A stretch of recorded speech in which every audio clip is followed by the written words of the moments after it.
زلاغسو زي زلاغسو دقباتنا تسهدو وانوت كينكسو وانا غينكسو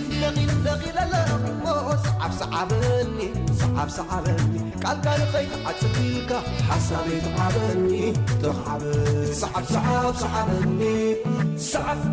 صعب صعبني كلاي صعب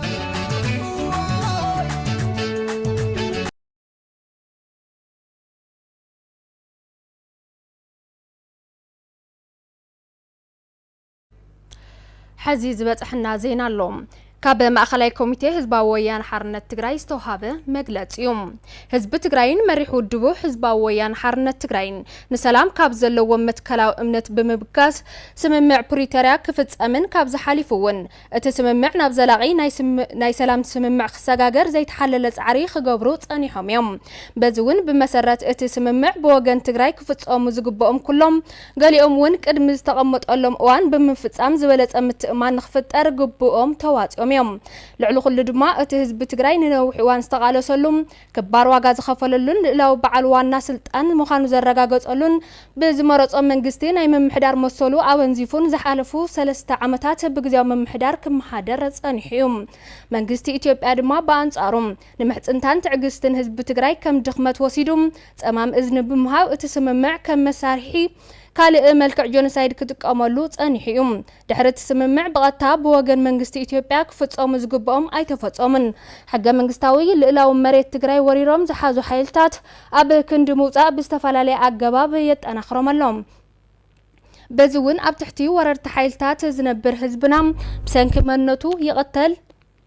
يأسرن يباررن الله خبل جليس والله ببعلته بتأميتن حمامن زموت زلوا أب مأخلات معقوز نبر حزبنا نام مربط خملس أي كعلن فرامي سممع بريتريان زخنة ودونا أفلت أب مخلق لتسممع مسارات كسئن بمقبار نمدخامن مبتتانن ودابت التجري تقبل اللهم من قصدي إثيوبيا بمسارات تستبت حسممع كفت أمم زجبا أي فت أمنت راح زي كونس نتسممع ملؤ بملؤ بزز على الملكعم حزب تجري بعلو خداخ من بغض صالح هو خن مقبار شفاته بمودابن بمعتقن قدمي تسلفو اب لعل سراويت تግራይ تخص بمخفات اب مواسن خاوبتات كاو حليفون اب ماخل تግራይ دبداب درون فصيميوم كابزي بتوسخون حق منغستاو لعلاو مريت تግራይ زقرارسن حزبنا تبتاتينوخترف زغبرن وسانتات بمحراف دحري سممعنات بريتوريا بوسن ملكع تجميرم زنورو اغلغلوتات بمقراصن بمتعنقافن نمحيا سرحتنيا منغست حويسوم بجت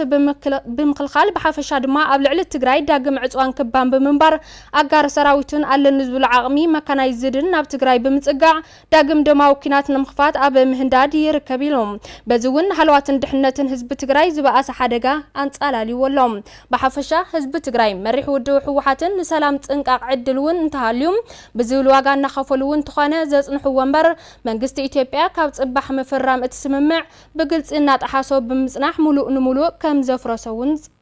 قاليت يوم ما قصلت هذه تكبار الدمام ጸንሒት ግዚያው ምምሕዳር ትግራይ ነቲ ስምምዕ ብምጥሓስ ካብ ተሳትፎን ኣፍልጦን ውድብና ሕወሓት ወጻኢም ቅድሚ ስምምዕ ፕሪቶሪያ ዝወፀ ሕጊ ብምጥሓስ ብበይናዊ ውሳነ ከም ዘናውሖ ብዕሊ ገሊጹሎም በዚ መሰረት ማእኸላይ ኮሚቴ ውድብና ሕወሓት ካብ 7 ክሳብ 8 ሚያዝያ 2018 ዓመተ ምህረት ኣብ ዘካይዶ ስሩዕ ኣኼባ ኣፈጻጽማ ስምምዕ ፕሪቶሪያን ህሉ ኩነታትን ብዕምቆትን ስፍሓትን ብምዝታይ ምእንተ ሰላም ተዋሂሉ ተወንዚፉ ዝጸንሐ መግለጺ ልዕላዊ ስልጣን ውሳነት ህዝብናን ዝኾነ ኣስታት 2.8 ሚልዮን ህዝቢ ዝመረጾ ቤት ምኽሪ መንግስቲ ትግራይ ናብ ስርሑ ክምለስ ወሲኑሎም ካብዚ ብተወሳኺ ድማ ዋላኳ እቲ ሓላፍነት ናይ ቤት ምኽሪ መንግስቲ ትግራይ እንትኾነ ፈጻሚ ኣካል መንግስቲ ትግራይ ዓቕምታት መኸተብ ዘሳትፉ መልክዕ ሓቋፋይ ኮይኑ ክጣየሽውን ኣብ ምርድዳ በፂሕሎም ማእኸላይ ኮሚቴ ውድብና ሕወሓት ቀጺሉ ዝተዘተየሉ ኣጀንዳ ህዝቢ ትግራይ ምስ ካልኦት ህዝብታት ክህልዎ ዝግባእ ምሕስነት ዝምልከት እዩ በዚ እውን ህዝብና ምስ ህዝብታት ጎራውቲ ክልላት ካልኦት ህዝብታት ኢትዮጵያን ህዝብታት ጎራውቲ ሃገራትን ካብ ዝኾነ ይኹን ዋን ልዓሊ ምሕዝነቱ ዘጠናኽረሉ ስራሕቲ ክስራሑ ወሲኑሎም ኣብ መወዳእታ ህዝቢ ትግራይ ኮነ መሪሕ ውድብ ሕወሓት ሕዝውን ምስ መንግስቲ ኢትዮጵያ ዘለው ኩሎም ኣፈላላያት ብዘተን ምርድዳን ንምፍታሕ ድልዋት ምዃኖም ብምርድዳ እዞም ማእኸላይ ኮሚቴ ውድብና ሕወሓት ዘሕለፎም ውሳነታት ምስ መላእ ኣባላትና ኣብ ውሽጥን ወፃእን ዝርከብ መላእ ህዝብና ከምኡውን لهيكان تغارون استفلاليو بوليتيكا وداوتاتن تግራይን ምይጥ ክግበረሎምን بحسابات ክትጠናኸሩን አንፈት በመቀማጥ ስሩዕ አኸይብኡ ዛዚሙሎም ካብዚ በመቀጻል ካውንስል አመራርሓ ዓቅምታት መኸተት ትግራይ እቶም በማእኸላይ ኮሚቴ ውድብና ሕወሓት ዝተዘተየሎም አጀንዳታት ዘሕለፍዎም ውሳነታት መሰረት ገይሮም ካብ 9 ክሳብ 10 ሚያዝያ 2018 ዓመተ ምህረት ኣብ ዘካየዱ ምይጥ ነቶም አጀንዳታት አጠናኺሩ ሃነጽቲ ሓሳባት ብምውሳኽ ንውሳነ ማእኸላይ ኮሚቴ ውድብና ሕወሓት ዘለዎ ደገፍ ገሊጹሎም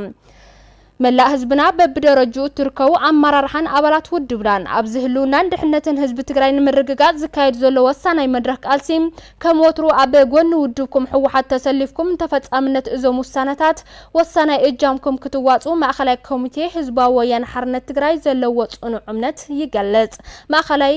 مختن بهراو هلونا زل علماو خبرن موغوسن نسواتنا ማእኸላይ ኮሚቴ ህዝባዊ ወያነ ሓርነት ትግራይ 11 ሚያዝያ 2018 عادي بينا قيد تهرب زي زلاغسو دقباتن لا تسهدو وانوت كينكسو وانا غينكسو دقي لا صعب صعبني قال قيد عتبيكا حسابي تعبني